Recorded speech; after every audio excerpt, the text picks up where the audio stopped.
I'm ChosenArchitect, and this is Mystical Block. So today I must say this, we are nearing the end of this mod pack. Very close, we're getting close. However, there's still some things that we're gonna need to do before we can actually craft a lot of this stuff. One of the things that's a part of the end game is going to be these Unobtainium blocks. And it may be the biggest point of contention in the entire mod pack itself, because I've seen so many different people say that to make this, to get this stuff, you will need tons, and I mean tons, of creative essence. However, that is not true at all, because today we should be able to make this Unobtainium in very large amounts without the need of creative essence. However, to do this, we are going to need creative tanks, which means, well, we need to get started crafting said creative tanks. And all it requires is us to set up auto crafting for the different tiers of tanks, get them all crafted up. They all have EMC, and then, well, craft a few tanks, because I actually I want a couple of these. I think 3 should be easily enough to get us by. You know, the hardest part about making all of these creative items is that it just uses a ton of non-stackable items, meaning that, well, we have to manually place all of these things in, at least until you get it set up with an auto crafting version of this. But still, you have to place all the items in. Yeah, I mean, I'm complaining. I'm complaining about something that really doesn't need to be complained about, to be fair. You know what? I was thinking I'm going to need 3 of these, but the cool part about a creative tank, and in particularly in this pack, you can actually reset it. So they made it so that way, if you fill it up, you can just change it immediately to something else. Which means you could technically just fill up another storage of a certain liquid and then just change it out, which makes this really, really easy. So how are we going to actually produce this material? Well, we need to smelt Unobtainium, and that may be a problem, right? That's going to be our first little bit of problem. Let's see, Unobtainium, if I can even spell it right. Let's see, the uses on this, right? So this stuff right here, it can actually be smelted, but it does require a little bit to get it done. You're going to need soul lava, which is the highest tier fuel that you can put inside of the Tinker's Construct smeltery. This will allow us to melt it down. As you can see, we're going to get 1 ingot, and it's going to turn into a liquid, which is what we need. That liquid is going to make it unlimited. But first, we're going to need to get an unlimited amount of soul lava, and soul lava requires blazing blood. Blazing blood is going to require us to kill blazes and get their heads, but we're going to need to do that in a very particular way. Now, we could create a mob spawner that collects the heads, but really we only need 1 head, and I had already made a tool for that. Now, the other material that we're going to need for this is going to be liquid soul. It looks like it's going to be hard because it looks like it requires a wither, but in reality, you can get this by simply just smelting soul sand inside with regular lava, and we should be able to get infinite amounts of that. Well, let's go ahead and use that, first of all, to just make an infinite amount of a fluid. This will be our first fluid that we're going to make an infinite amount of. So with our OG Tinker's Construct smeltery set up, let's remove this and then set up our creative tank. So what I should be able to do is put the single soul lava or soul sand in here. That should produce the soul material. And then I'm going to grab a tank of any tier. Let's just make an unlimited tank right here, like one that holds 256 buckets, which we'll never need more than that. And then we can go ahead and get a pipe, right? And with an ultimate upgrade. And let's just use a fluid pipe, right? So we can transfer the items over. Oh, our stuff is casting. We want to turn that off. We want to send just a little bit into here. And I believe that should make it infinite. Maybe it's not infinite. I could be wrong. Huh. I bet I might have to make at least a bucket worth of this to put the bucket in here. I mean, let's try this. There should be enough here. We'll see. That's draining out and is not converting it. So let's make sure we still have enough here, and we'll just grab a bucket. So we can cast onto a bucket and it will fill the bucket. So let's see if this will convert it. I'm hoping it will. That would be a huge deal. There we go. So we just click the bucket on it and we have an infinite amount of it. So this is how we're going to be able to get this stuff. And like I said, I want to put it into a normal tank. So let's just place the tank next door. and then we'll hook our fluid pipe up and pipe up for right now and get this transferred over. So that is going to start filling this up with tons of it, and there it goes. It is completely filled up, and we have more than enough for now. And then we can take our creative tank back, and we can convert it back to an empty state. That is amazing. So now that we have this, we're going to need to go to the Nether, which we've actually not really done in this pack. Believe it or not, I've not had a need to really go to the Nether yet. But in our case, we do need to go to the Nether. And I'm going to need a very specific tool. So Tinker's Construct, we had made this a while ago, and it is the cleaver here. Now, it's not the most powerful thing in the world, but this has the ability to behead the blazes, and that's what we want. We need a few of the heads so that way we can get an infinite amount of the lava. Now, I have yet to go here, but let's go ahead and pop in. Now, here's a helpful tip. If you do want to get blazes, there's an easy way to do it. Part of the, what is it called? Drop.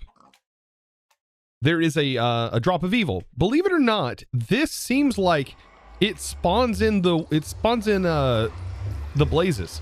So you have to place it on grass specifically, and it will turn into this cursed earth, and that does spawn blazes. I did test it out on our supporter server, and it seemed like it worked, so it was interesting. All right, let's pop into the Nether, and hopefully hopefully we can set up a waypoint somewhere. So back into Draconic, I do need one of these. So there we go. Oh, I already had one on me, but we need to find ourselves hopefully a structure, and I'm hoping that there's at least a structure out here. If not, we'll be teleporting ourselves back. But I would assume that we should also get like normal structures at least spawning. Aha! It did take a little bit of flying to get here, and of course turning up the render distance, but this is what we need. So we need to pop in here and just go through killing as many of these as we can and hopefully obtaining a couple of skulls. Of course, using a cleaver is going to be one of the best ways to do this, outside of just spawning these mobs in over and over again, which I could do that. Could spawn it in and allow that to work. Could be doable, but I'll find it more fun doing it this way, honestly. So literally the next blaze I killed, I ended up getting the blaze head. Now, to make this an infinite bucket of it, we're going to need at least 10 of these, as we only get 100 millibuckets, and to make a full bucket worth, well, we're going to need 100 of them. Oh, goodness. I always hate Minecraft music because it could get copyright claimed. Oh, I'm out here. Oh boy, I bet this one's going to be fun. 9 blazes just spawning out of nowhere. That's perfect, though. That just helps me gather more because I'm already at 4. And there's the 10th one. So that should be all I need in order to get out of here. Of course, I'm going to mark this location so I can always come back by using a dislocator, and then we'll just set this back up at the base. So now back at our smeltery, we just need to get all of the heads placed in, and then we need to make sure we have a bucket so that way we can fill this bucket with this fluid, which is very weird because it's going to give us blazing blood. Like it's yeah, we're gonna cook with that. You know, the more you think about it, the worse it gets. Greg, close your eyes. You don't need to see this. There we go. So we're getting ourselves a bucket, and then we'll get ourselves another tank and rinse and repeat this process. Now this should be tons. There's going to be tons of fluid here that we'll have forever, right? That's so much of that fluid. So the same process, we'll just get that transferred over to this because overall we're going to be trying to get a certain version of this fluid just so we can get the Unobtainium cooked up. Now, while I'm working on that, I should probably over here have the creative essence going. So I'm going to remove this for right now, disable it. I had this currently working with some charged snowballs, which are basically like throwable TNT, just for fun. The only reason I had that running. But we need creative essence, right? And how many of this do we need? Once the lasers kick on, we know we have enough. So there we go. So I'm going to go ahead and let that process up, and that should get us our first Unobtainium that we're going to need, which is interesting seeing in all the mods, like mod in another mod pack and being utilized. So now that we have both of these materials, well, we need to combine them together. And to do that, we can just scoop out a bucket here and place that directly in with a bucket. And these two things should hopefully alloy, if I remember correctly.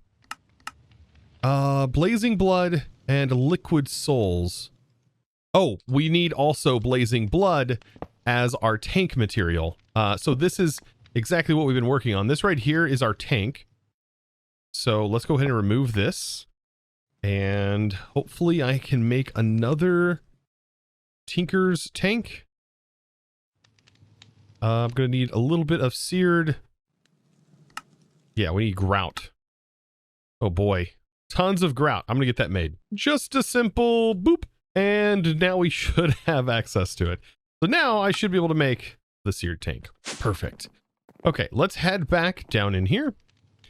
And we just need to fill this up. By the way, this stuff burns really, really well. So we'll put that in there.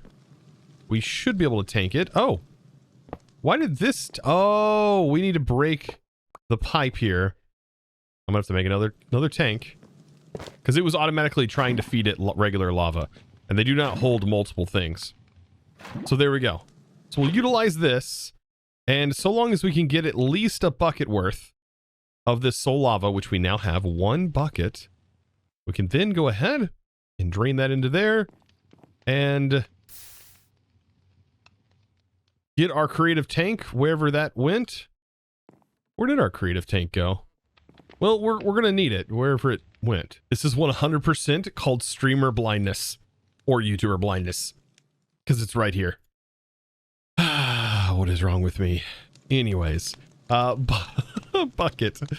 Oh, I miss things all the time. We should now cast this. Oh, is that not enough? Ooh, it may not have been enough. So, well, we'll just take a bucket. We'll just make sure to reinsert more until we have enough.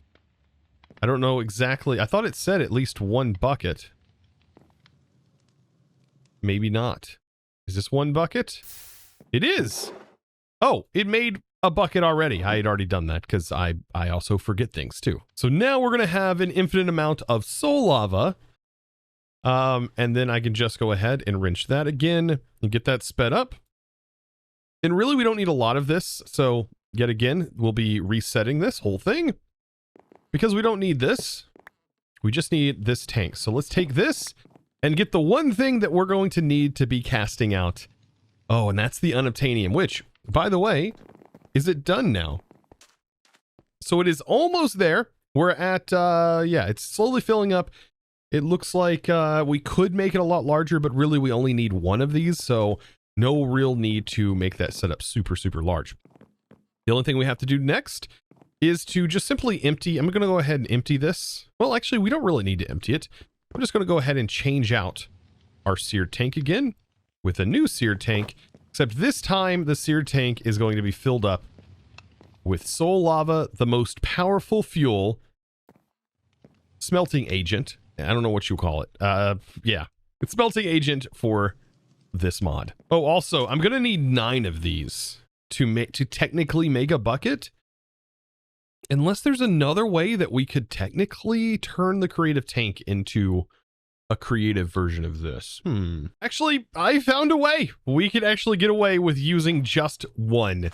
So we have our Unobtainium dust. And so let me show you how to do this. We'll put this in and that will get smelted up right away. And the way we are going to basically make an infinite amount of it is by simply casting it into a seared fuel tank. I know it sounds crazy, but it's possible. So with just that little amount in the seared fuel tank, all we have to do is take that and then place this into the slot up here. And now we have unlimited, I shall say, unlimited amounts of this. And actually, I guess I could take a tank of any tier, and this would probably be faster maybe. We can fill. And then that fills that tank instantly with this material. So we should be able to take this now that we have that and also a backup supply of it. You can see going in there. And we just need to cast it. So we can get away with this seared faucet. Let's go ahead and make a duplicate here. And we just need to set this up. I'm going to go ahead and set it up over here for right now. And we need a casting or a seared casting basin and ourselves a hopper. It doesn't get any simpler than that. And then just a barrel. Since I love using barrels, I don't know what's wrong with me, but barrels are where it's at, chat. So let's go ahead. Put that here. And then the hopper underneath. And then the tank, technically, can go right here. And all we have to do is put the faucet on here. And then a lever to turn it on. And this should cast out unlimited blocks of Unobtainium. That's right. You don't have to go through the insane process. You could just do it this way with the tank and making infinite amounts of it. It does take a little bit of time for it to solidify, as it is a high tier material. But as soon as it's done with its solidification process, which this could all be sped up, by the way, with the watch of flowing time. Once it is finished with its solidification process, we should be good. You can kind of see it forming. Taking a long time, you see. But it's a lot quicker than that. So let's see. Maybe we can do watch of flowing time with the pedestal to speed it up. And does it work? Does the pedestal work? Yeah, it does seem like it works. And there we go. Blocks of Unobtainium. Yes, it goes way faster like this.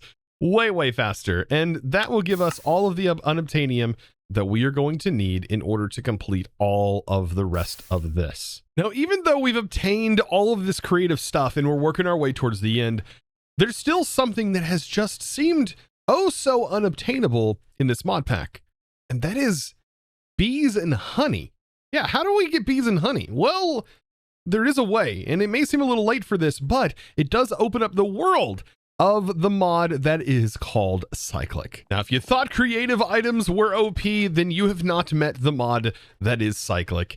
And, well, there's a new dimension or a dimension in this pack called Atum. And, well, there's an item from Cyclic that we can use to literally no clip, bypassing all puzzles and everything that is a part of that mod. Let me kind of show you. But first, well, we need to spawn a bee. That's right. We need to get a bee into a hive and then get the honey from the hive. Now, to be able to get our first bee, we just need a bee doll, and we really only need one of them. And we place it in here, and hopefully it spawns in a bee and it doesn't get stuck in the wall. That is, of course, its only weakness is the wall at the moment. But as soon as we get one, we should be able to make multiples. So I've captured this, and now I just need more mob imprisonment tools, aka Pokeballs, and we should be able to just spawn a bunch of bees. Yeah, just like that. So that should be plenty. 3 is the max that can fit into a setup. And then I'm going to add some grass into the center of this room right here and put a singular flower on it. And then I'm going to grab some glass. Let's use, yeah, we can use this Terra glass. Why not? But I just need to glass this area in a little bit, allowing the bees to stay put. We don't want the bees to escape this area. So there we go. We have ourselves a way in with a door. Did I ever make a door? I don't think I've made a door this entire playthrough. That is funny. So now we have ourselves a door, a way to get in and out. Very janky, but we only temporarily need enough bees to make this material. So we'll get our bee placed in. Let the bee know where its home is. It should be pretty safe in this place. And that should give us enough. Now we are going to need a campfire. And the campfire is going to prevent them from getting mad and stinging us, and then thus they die if they sting us.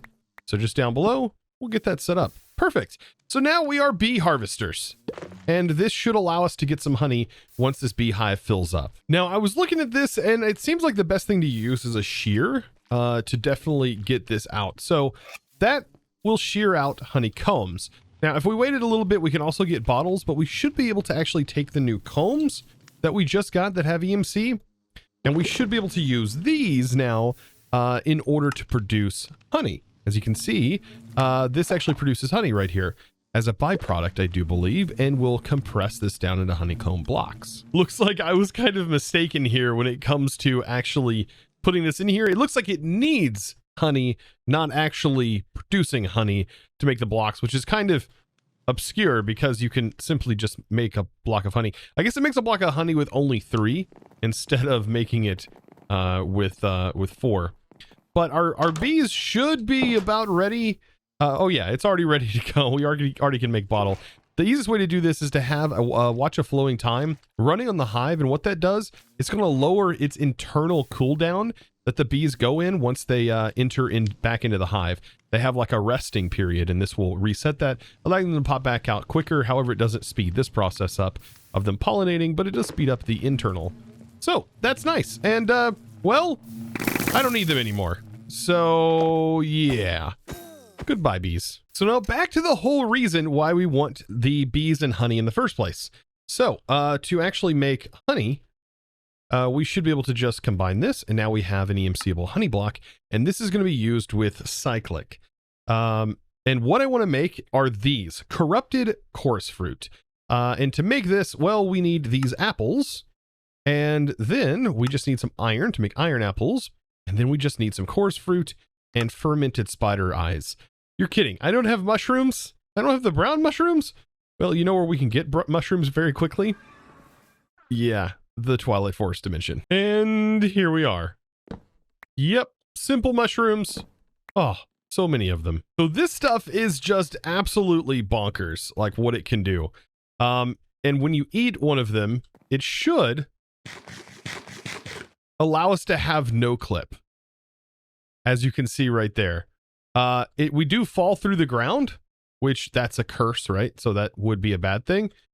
But with our jetpack and this, we can just fly right through blocks until that timer that we have this runs out. So yeah, this is ridiculous. Now to build the portal to the Atum dimension, all we have to do is start off with a 5x5 platform, and then we round it out just like this you see here.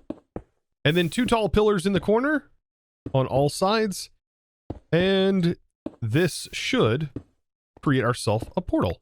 And then we're going to need buckets of water to fill the interior with water. And then we should be able to make an infinite source in here. Which is funny because we're going to the desert, which probably doesn't have much water. And then we toss a scarab into here. And that should create the portal just like that. Of course, I'm going to be removing this portal after we go there because I'm going to use a dislocator to set the location. And to get back, I have a one that's bound to the end here. Actually, I could make a dislocator real quick that's just bound to the overworld for me, just to be able to get back. And it tells me what dimension it's bound to. So let's go in this dimension and see what it's like, because this is going to be pretty interesting with this coarse fruit. As we go in, oh, we happen to be underground. Well, we can solve that problem by eating the coarse fruit and then just flying up. So I don't have to worry about anything. Now, in this dimension, there's a couple of things we're going to be looking out for, and that is pyramids. And you may be asking, what's really worth going to in this dimension? Well, you can get artifacts, which are pretty cool. There's some nice decorative materials in here. Sand, all kinds of stuff. There's like enemies that you can get access to. Looks like this would be a great place to get bunnies, as it looks like rabbits really spawn here quite frequently. But there's just treasure loot. So that's the majority of stuff that you're going to find in this place. So as you can see, there's of course dungeon loot, all kinds of different stuff. These dirty things can be washed, as you can see, washed in water to reveal, which is pretty cool. It looks like a lot of bone you can get here as well. All kinds of spawners for farming, farming the spawners, which is usually a thing that you end up doing. But yeah, I'm trying to think, what all major things could I use from this dimension outside of just coming here and cheesing it, which is just what I wanted to do. Well, this is probably the most powerful part of this whole area, and that is a pyramid. We need to find the entrance. Of course, for right now, finding the entrance, because we don't really need to do that with this material. But there's a couple of things that we're going to want. As you can see, we can't break these blocks, at least not normally. So we need to get down in here, which there should be a door, but this one happens to be like definitely covered up here. Let's see. Can I go down even further? This does not have the entrance. One of these sides is going to have the entrance. I know it. There's going to be two doors. But when we find it, we're going to know. That is definitely not there either. Maybe it's on this side. Maybe it doesn't have a door at all. Okay, so it looks like this is the door. Yeah, this is what it looks like. Okay. So yes, we have this area right here. And I think by default, it's not going to let us get in. I think we have to put the things on the side of the door to be able to open this up. Yeah, as you can see, we can't break in. So the things that go here is torches from Atum. And these right here. These. Where are they at? Bone torches, lime torches, Naboo torches. These. Require Naboo drops, which require Naboo ore. So we have to find some Naboo ore in order to gain access to that. I remember finding torches in these loot chests. Doesn't seem like in there.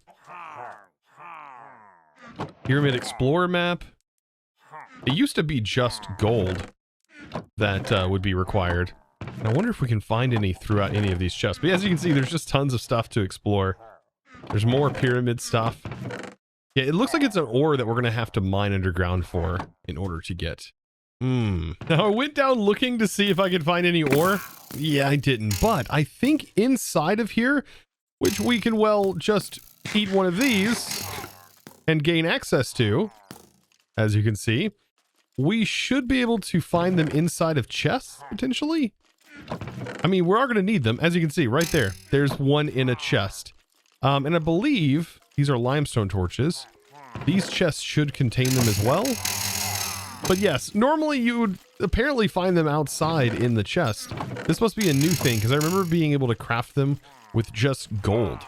Like, it didn't require this drop, which is definitely new. Now, the thing is with this, there's an entire puzzle that you need to go through, and these traps will activate, which will give you things like blindness and all kinds of weird effects. But yet again, well, we should be able to just simply bypass that and get to the bottom room by just going down under here. And I think this is the bottom room. We're already in it right now. And I wonder if any of these chests are going to have it. As you can see, if you thought that... Oh, yep, there's another torch. If you thought that this was OP, if all the creative items was, I think this is probably one of the most OP items in the game. Because it leads us into this room right here. And all we need is to light these torches. And this will summon a boss. So we should be good now to be able to land. We need to light these torches. And then place the two torches we just found. And then open the sarcophagus. And there we go. We have a boss that just summoned in. However, with us, it's going to be pretty easy to kill, as you just seen. But that does lead us to this, right? We do get some boss stuff, and we also get this, which is an artifact. And each one can give you something different. And this is where, like I said, these things can be really powerful. This fires arrows that poison foes.